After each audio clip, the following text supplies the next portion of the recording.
गफुरनि दैमालु UN academia matric आनजादाव उथ्रिसारनो हानाय फरायसाफोरखौ बरायदों। 2022 मायथाइनि मेट्रिक आनजादाव गफुरनि दैमालु UN एकाडेमिनिफ्राय सासे डिस्टिंक्शन, 2 स्टार मार्क लानानै गासै 7 फरायसाफोरा सेथि, 6 फरायसाफोरा नैथि आरो 3 फरायसाफोरा थामथि थाखोआव गासै 13 फरायसाफोरा उथ्रिनो हादों। बिसोरनि गेजेराव बिश्वनाथ जिल्लानिफ्राय बर' बिजों फरायनानै बे बोसोरनि मेट्रिक आनजादाव गफुरनि दैमालु UN एकाडेमिनि फरायसा गबिन बर'आ 87.33 जौखोन्दो नम्बर लानानै उथ्रिनो हादों। गबिन बर'आ मोजां जौखोन्दो लानानै उथ्रिनो हानायाव दैमालु UN एकाडेमि फरायसालिजों लोगोसे ओनसोलाव गोग्गानाय लाबोनो हादों।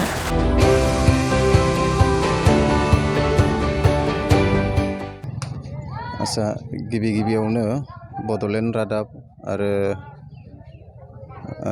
बड'सा रादाब आरो आर'नाइ रादाबनिसिम जोबोद साबायखर बावग्रोनाय थाबाय जोंखौ बेबायदि खबर लाफैनायनि थाखाय।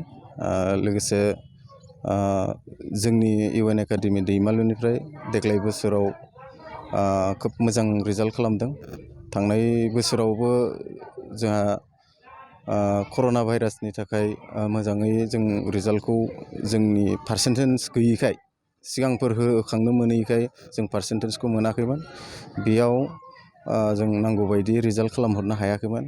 देग्लाय बोसोराव जोङो 2022 मायथाइयाव खोब मोजाङैनो रिजाल्ट खालामनो हादों बायदि मोनदों। बेयाव जों बिश्वनाथ डिस्ट्रिक्ट जिल्लायावनो सेथि आरो नैथि टप 10खौ मासिखौ आवग्रिनो हादों।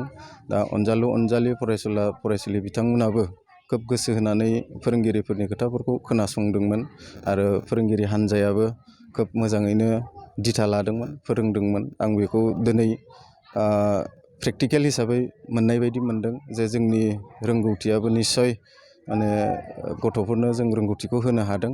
आं जोबोद गोजोननाय मोनदों आरो दा आं बेखिनिखौ बुंबाय। सारनि फरायसालिनिफ्राय देग्लाय साबैसे आनजाद होगिरिफ्रा आनजाद लिरदोंमोन? जोंनि फरायसालिनिफ्राय गासै 13 जन एग्जाम एबा मेट्रिकखौ होनाय जादोंमोन। बेयाव गासिबो फरायसाफ्रा उथ्रिसारनो हादों। बेयाव 7या फार्स्ट डिभिजन हिसाबै आवग्रिनो हादों।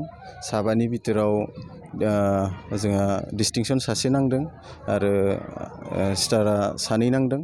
फार्स्ट डिभिजना 2 फैदों आरो डिस्टिंक्शन नांनाय फरायसानि मुङा गबिन बर', गामिया डिमापुर आरो नैथि जि 83% मोनदों बिथां फरायसानि मुङा सानखांसा बसुमतारी, गामिया रतनपुर आरो जाय 80% मोनदों बिथां फरायसानि मुङा मिथिंगा फुलगयारी, गामि कखनगुरि। एकदम आं फुल फिट जादों आरो जोबोद गोजोननाय मोनदों। 100%खौनो बुंफ्रामनो हायो आरो जोंनाव मोनसेखौ जों साक्सेसफुल खालामनो हायाखैब्लाबो अब्लाबो जों बिश्वनाथ डिस्ट्रिक्टआव टप 10 थांनाय हिसाबै जों जोबोद गोजोननाय मोनदों। जोंना मिसना दंमोन टप 10 अल आसामनि। बे मिसनखौ जों दा हायाखैब्लाबो इयुनाव सेस्था खालामगोन होननानै जों सानदों आरो। बे बराय मेलाव माननि आलासि हिसाबै सोर बाहागो लादों? दिनैनि जि प्रग्राममोन फेलिस्ट्रेसन प्रग्रामाव बाहागो लाफैनो हादोंमोन आलासि महरै मिरु एबसुनिफ्राय नेहाथारि मानगोनां निजोम बसुमतारी आदा, लोगोसे आनसलिकनिनो EGC एबसुनिनो मानगोनां सुबुंसा नार्जारी आदा आरो बे आलुपारा गुदि प्राइमारिनिनो साहित्य सभानि एक्स प्रेसिडेन्ट मुस्रि प्रहलाद मुसाहारि सार बिथांमोना बाहागो लानो हादोंमोन। दानि बे फरायसाफोरखौ मा मेसेज होनो सानो? दानि जि अनजालि फरायसाफ्रा उथ्रिनानै थांदों आरो जि थाबावनाय होनो गोनां फरायसाफोर, बे फरायसाफोरा जाहाथे उननि समाव बेबायदिनो आरो बेनिफ्राय साबसिन दावगालांनो हागोन आरो मोजाङै मेट्रिक आनजादाव उथ्रिनानै गाव गावनि लाइफ एबा केरियारखौ बानायहैनो हागोन। आं बेखिनि माबाखौ अनजालि फरायसुला फरायसुलिफोरनो आं बेखिनिखौ मेसेज होनो सानगोन।